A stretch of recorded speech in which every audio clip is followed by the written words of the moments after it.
We were promised comfort and security, yet we lie awake at 3 a.m. Our homes are warmer than our grandparents ever were, and still we feel restless. We scroll through plenty and feel strangely empty, guilty, and dissatisfied. Freud thought this tension was not a personal failure, but a cultural one. In Civilization and Its Discontents, he offered a sweeping diagnosis that still stings. Civilization curbs our instincts to prevent chaos, but the price is repression.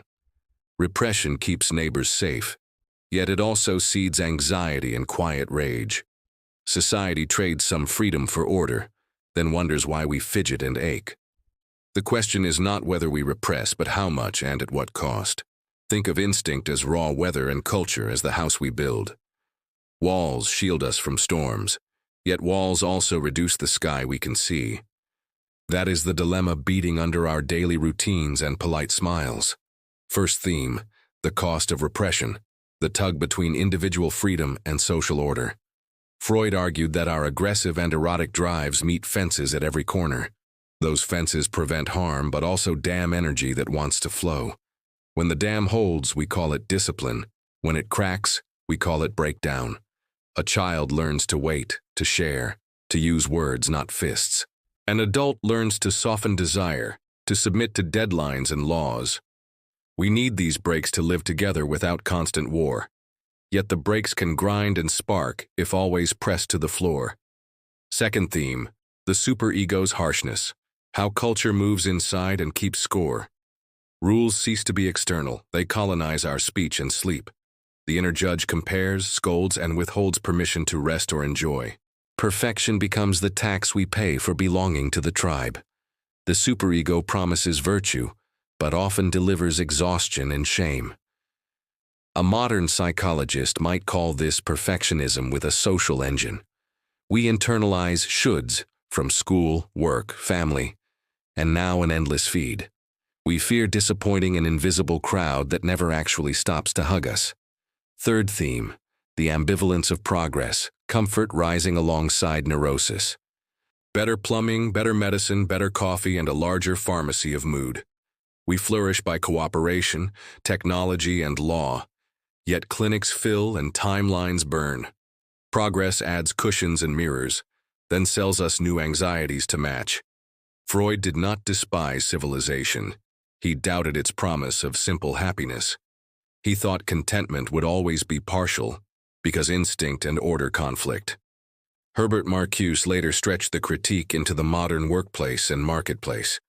He argued that surplus repression keeps people docile and endlessly consuming.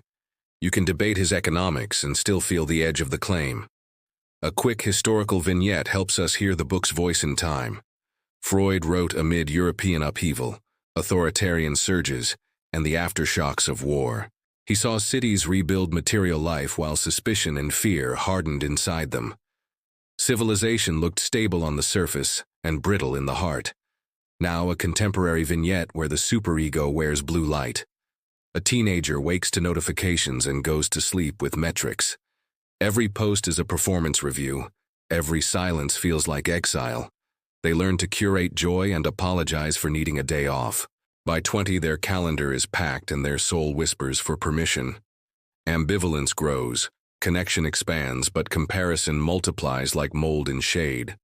Counterpoints matter, because cynicism is too easy and too fashionable. Humans also thrive through cooperation, ritual, and mutually agreed restraint. Not all restraint is repressive, much of it is care and uniform. Traffic lights save strangers. Promises hold families. Norms create shared expectations. The question becomes which restraints protect and which restraints suffocate. Where does discipline serve life, and where does it start serving fear? Common mistakes can make this conversation noisy and unhelpful. One mistake is romanticizing instinct freedom, as if impulse were pure. Another is blaming society for every inner knot we have tied. A third is treating guilt as proof of goodness rather than a signal to examine. We need a workable way to sort the helpful from the harmful. Try 3 reflections that are gentle and precise. First, ask where cultural norms feel protective and where they feel suffocating. Write 2 columns labeled shelter and squeeze, List specifics from your week. Second, notice how guilt arises from shoulds and name whose voice it carries. If the voice belongs to no one you respect, let the case be appealed. Third, experiment with small acts of authenticity that test the fence without burning the field. Say one honest no, honor one true yes, and watch what happens. Your nervous system learns from lived experiments more than from slogans. Bring Freud back into view and treat him fairly. His claim is not that society should collapse into appetite. His claim is that civilization runs partly on repression, and it charges fees. The bill arrives as anxiety, irritability, and hunger that leisure cannot satisfy.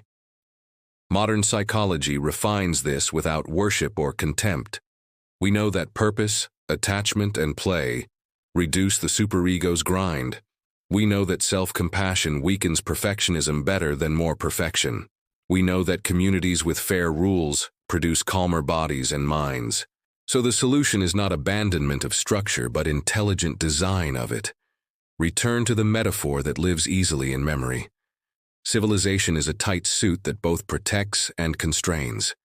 It keeps us warm, presentable, and welcome at most tables. It also pinches when we grow and restricts when we try to dance. Tailoring is the task. Loosen where it pinches, reinforce where it tears. For some, that means fewer invisible audiences and more real friends. For others, fewer goals worn like medals and more values practiced like verbs. For many, it means designing technology that serves human rhythms, not the reverse. Ask very practical questions while you tailor, patiently and with humor. Which rules keep me safe, and which rules keep me small?